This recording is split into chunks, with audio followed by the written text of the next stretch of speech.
Alistair, it was hard earned, but the manager described this point and every other one at this level as valuable. Would you share those sentiments?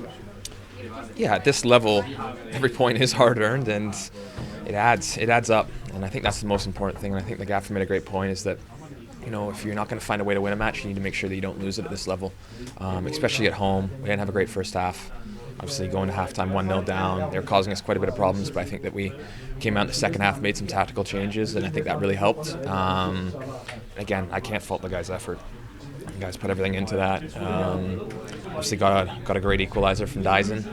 Some finish that was, and you know, we had chances to find a winner. But at the same time, I think both teams will look at that and feel that a draw is probably pretty fair. On the basic things, I don't think that they created a ton, and I don't think we created a ton.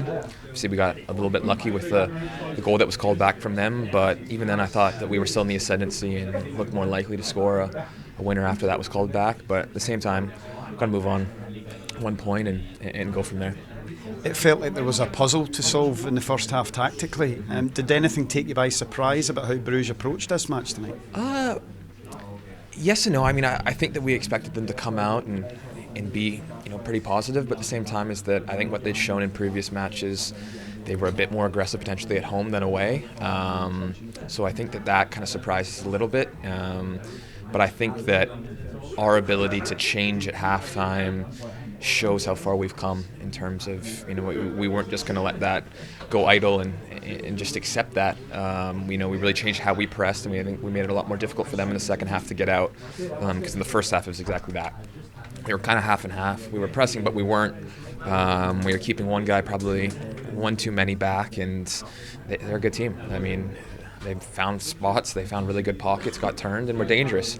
And made us defend our final third quite a few times in transition. So I think that we learned from that, and we saw in the second half that we were a lot more compact, but also comfortable with going man-to-man kind of all over the pitch and making it more difficult for them.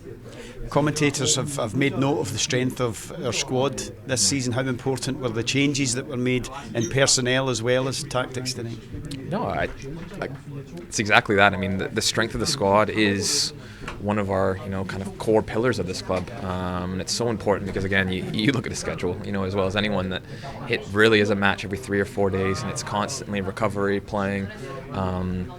So it's really important that whatever happens, whether it's injuries, suspensions, or just general fatigue, that everyone's ready to go and think that we have that depth. And also guys you can see that come onto the pitch, even if they haven't played big minutes or whatever it is, can come out and play at that level and raise the level of the game. And I think that's really important if you want to be a top squad, that, you know, the players that come into the match as subs don't drop the level but actually raise it. And I think that we have that here, which is a really, really lucky and special thing to have.